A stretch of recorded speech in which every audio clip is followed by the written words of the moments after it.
Hey YouTube, so this is Kylie, and I'm going to be talking about why in America in general, financially wise, or just pretty much in anybody's life, we seriously need to wake up.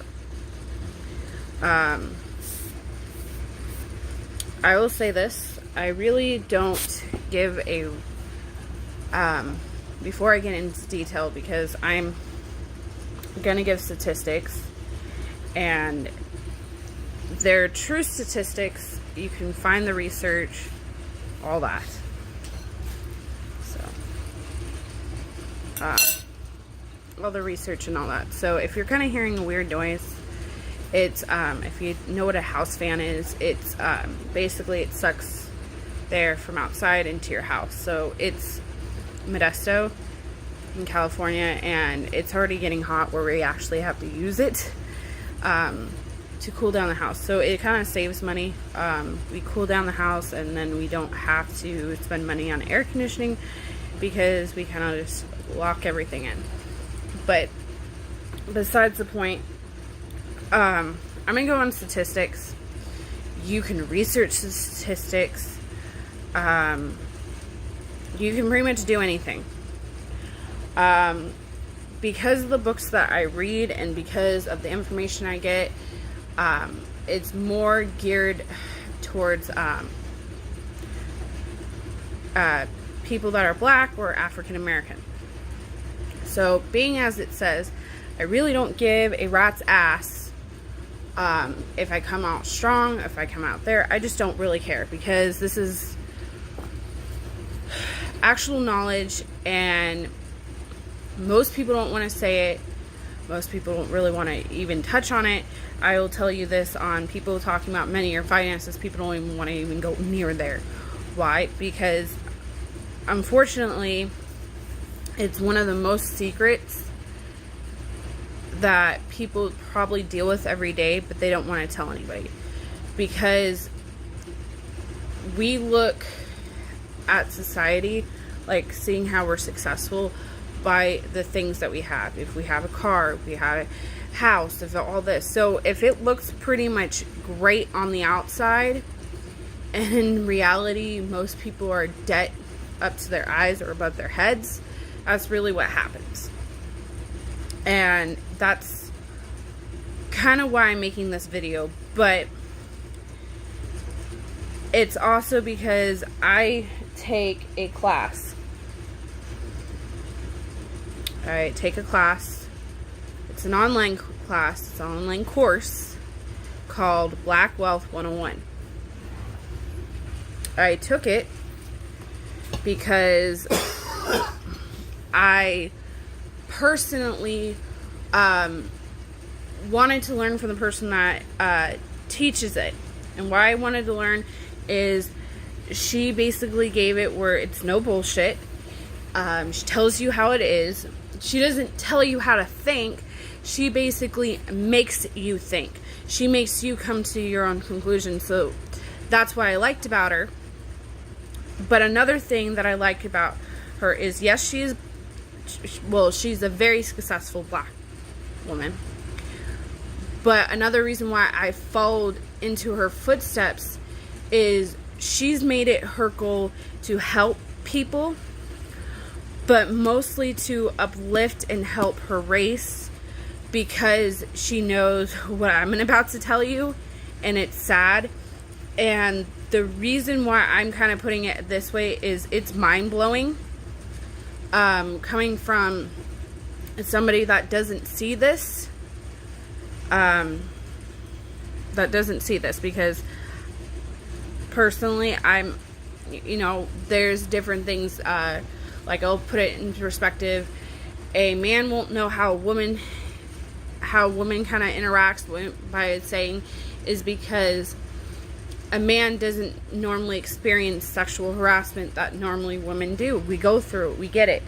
Men don't know that. So people of different races, they get treated differently, but people don't know because they're not there.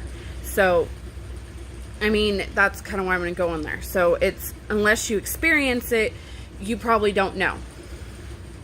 So we'll go there. Another thing, there's 2 books that I am going to reference. If you don't believe me, this is the real title of the book. I don't care what you think. And no, I am not saying this by any means. This is the title of the book. The book was written, I believe, in the 1930s.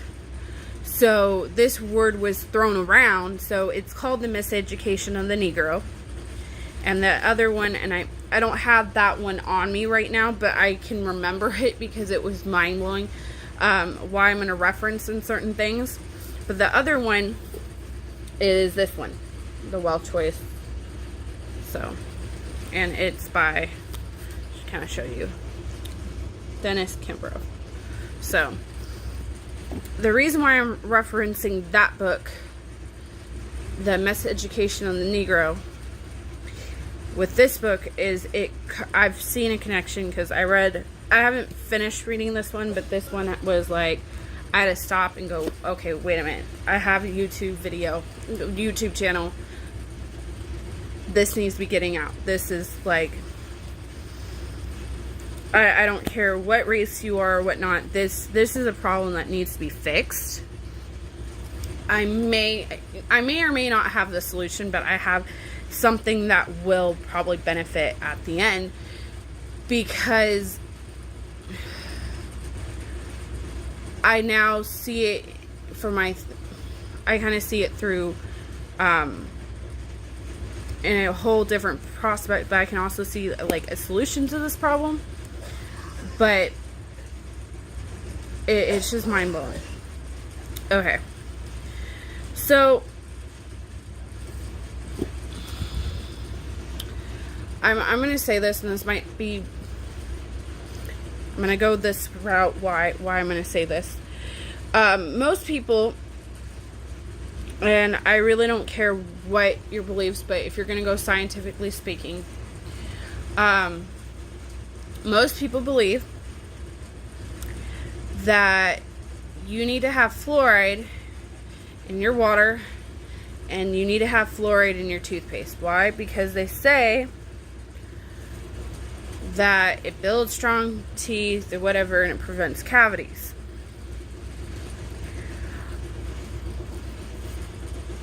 I don't know what the studies that does say it or whatnot, but I kind of believe that as bullcrap. And this is why, because this is the norm. This is what people are taught. So you kind of need to go through this, because this is a lot of, this is why I'm pointing this out. You can believe you can basically throw what I'm about to say out the window. I don't care. But the reason, my thought process why I say it's bull, is from my experience, I have epilepsy, and I had to figure out a way to lower my seizures, figure out and try it in different methods. So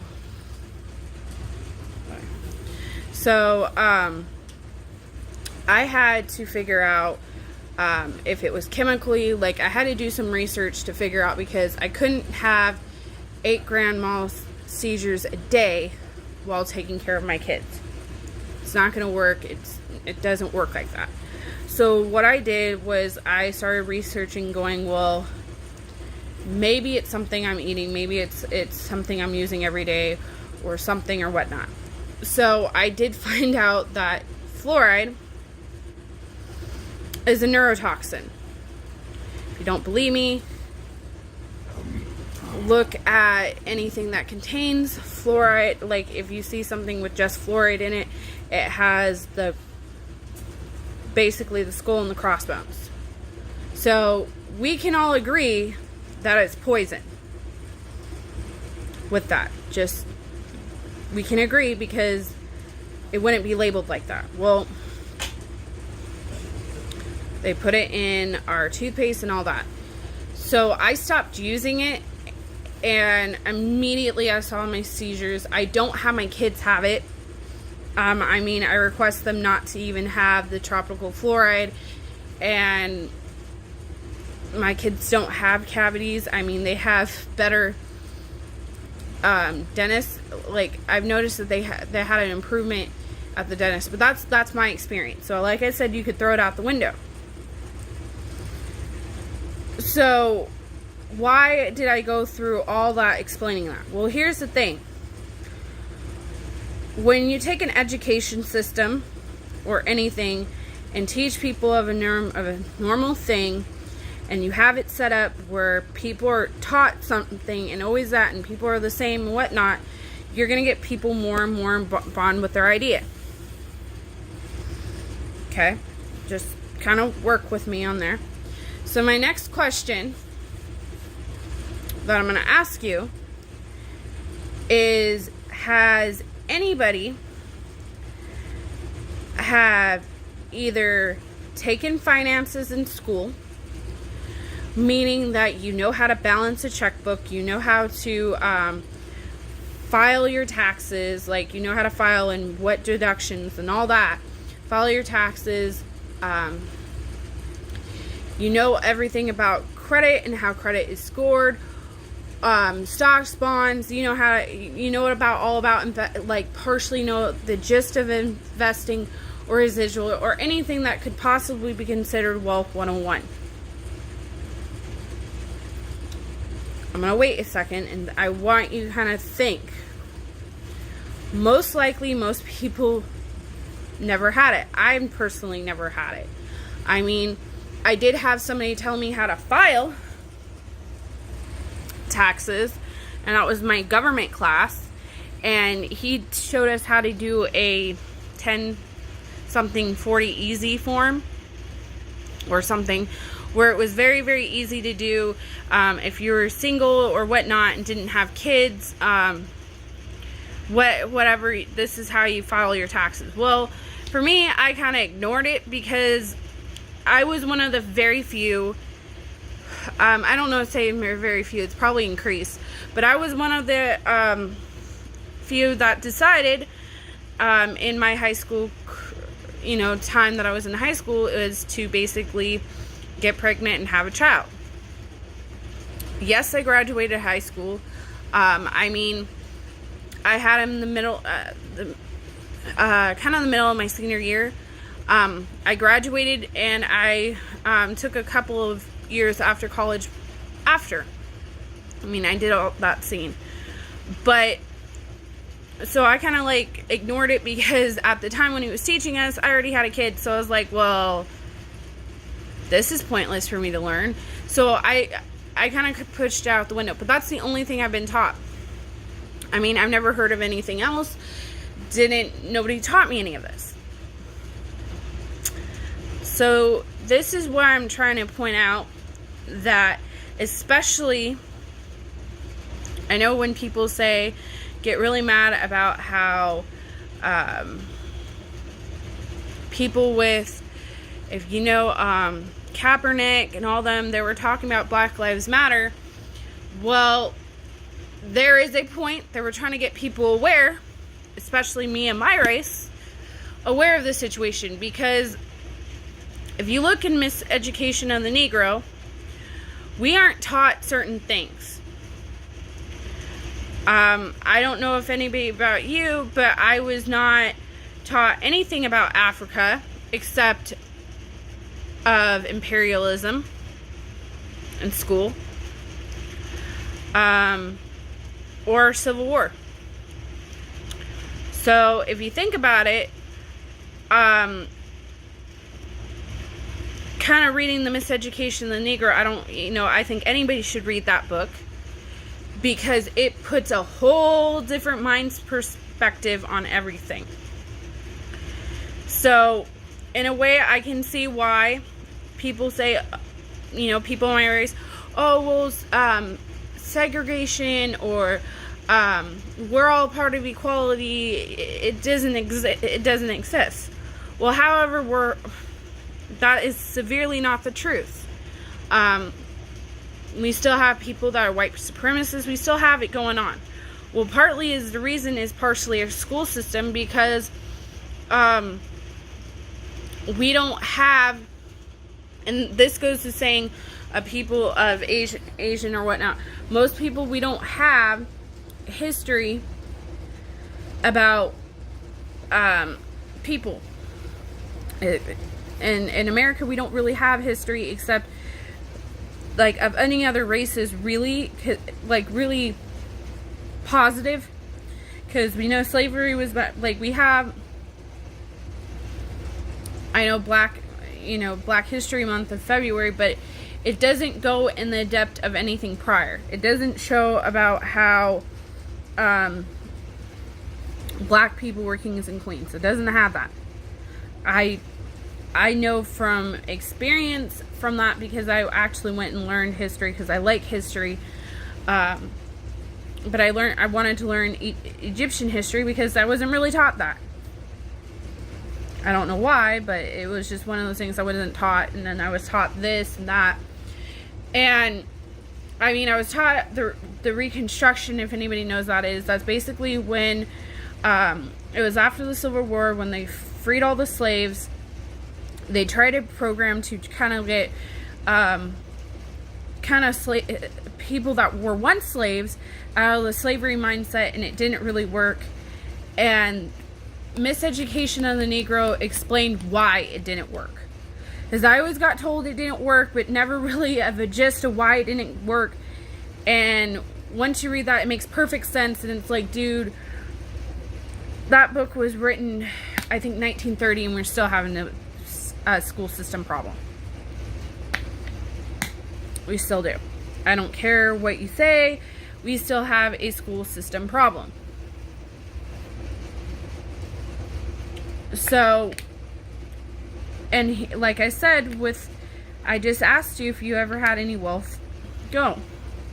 Well, let me put it in this perspective. If people who are wealthy and whoever's in control of education, of teaching people something, and in control of that, they have a way to bound people to certain things.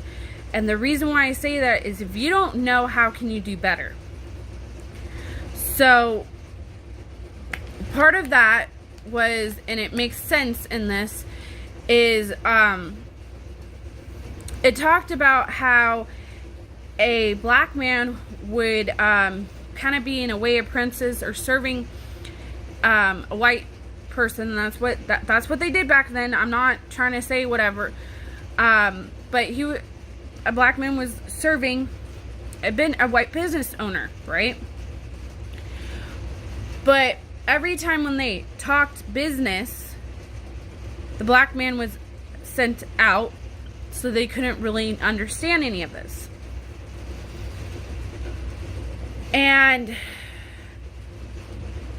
all he sees is to be wealthy is to have the most expensive this, most expensive that, because that's all what he saw.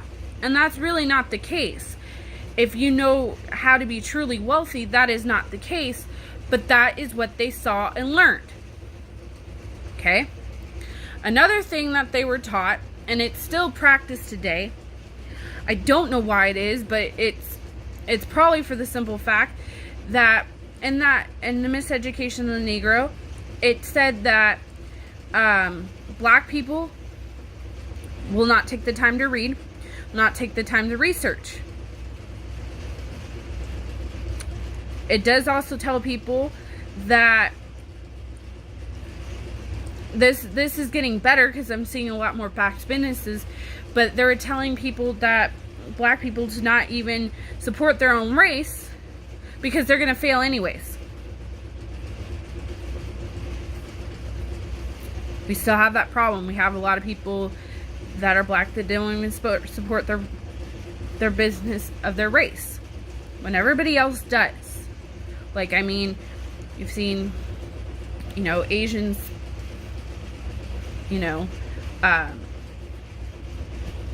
use Asian businesses, you see other people, but black people are the last one to do. I'm going to read some statistics out, but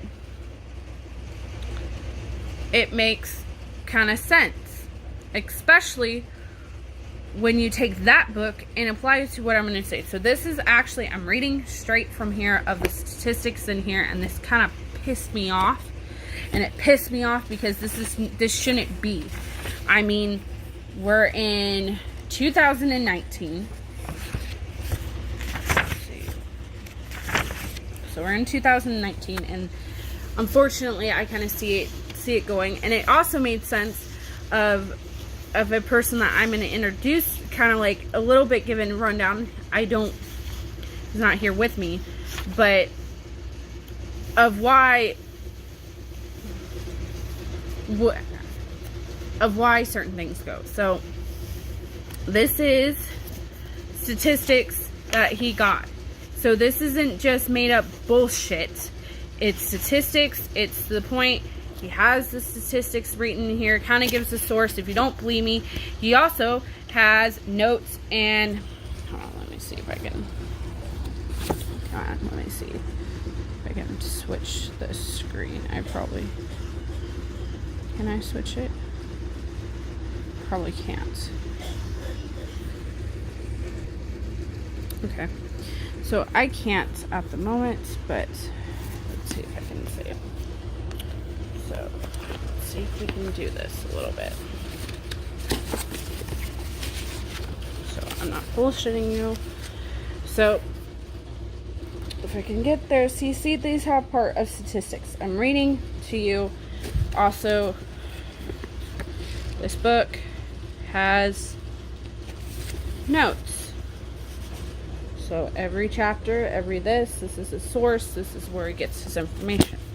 So, and if you really don't believe me, go look at the statistics yourself and see if this isn't bullshitting. But honestly, this is my saying of this is a wake-up call that we all as a society need to do.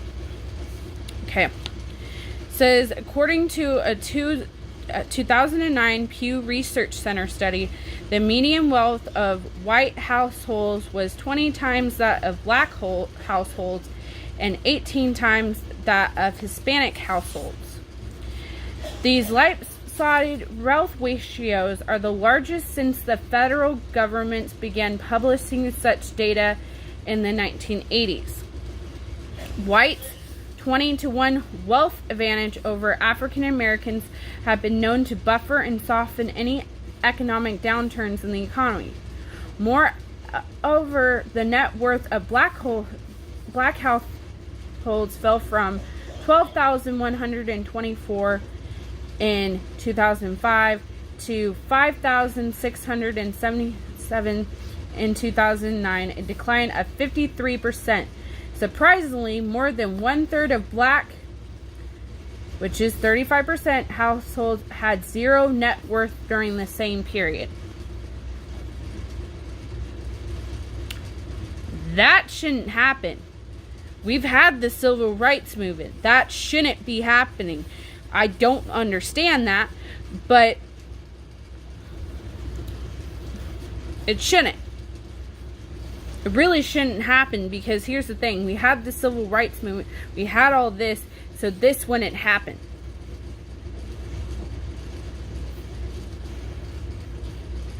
But I will just go for the next statistic.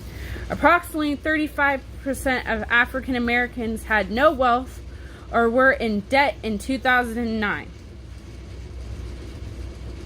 To magnify this point, the Consumer Federation of America calculated that 25% of U.S. households were wealth poor, holding net assets less than $10,000. This statistic is a far cry from the 45% of black households that fall into this category. Home ownership rates are higher for whites, which 74%, and lowest for blacks, 46%. Strikingly, black unemployment rates are twice those of whites, and the median black family's net worth stands at $8,300 and a fraction of that of white households at $56,000.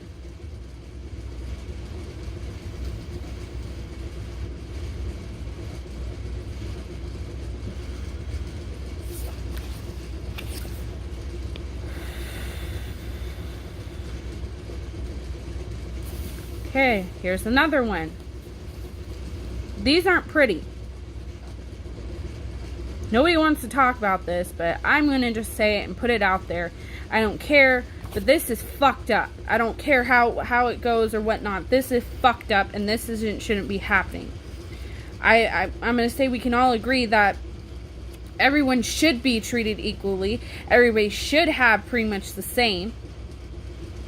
Especially if you're living in America, which is one of the wealthiest nations, and this shit's happening. This is bullshit. But we'll go on another one and see how fun this shit is. And it's not. This is terrible. This is like, okay. But I'll kind of go on that. So 24% of African Americans spend more than their income, compared with only 14% of all Americans. 32% of blacks don't save at all. Less than 1/4 of all Americans fail to do so. To underscore these statistics, according to Earl Graves Jr., CEO of Black Enterprise magazines, blacks are 6 times more likely than whites to purchase a Mercedes-Benz automobile. Furthermore, Graves continues, the average income of an African American who buys a Jaguar is nearly 1/3 less than of a white purchaser of the same luxury vehicle.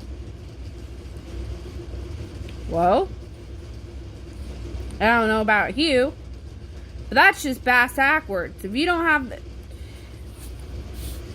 because the only reason I can think of this is what I said before, is that people thought business and to be successful, and we might say this too, is to basically have the assets. Like, have the car, have this, have that. But in reality, no. If you can't afford it, don't buy it. But, like I said, it was point blank, and that's what he only saw. The guy only saw what he learned.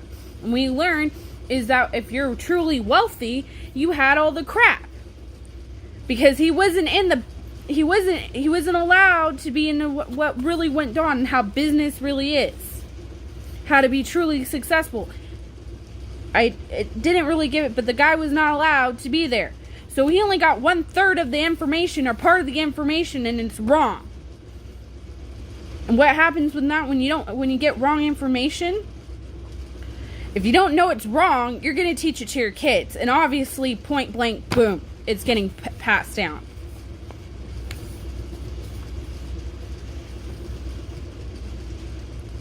And this could really be all if this was taught. But I don't know I'm thinking what is their school system is just wanting us to be destitute, or it doesn't want us to learn any of this crap. Because here's the thing. If more people knew how to be wealthy, guess what? We would have more people wealthy. But we're not taught this. You have to go find this information. And I'll make a point on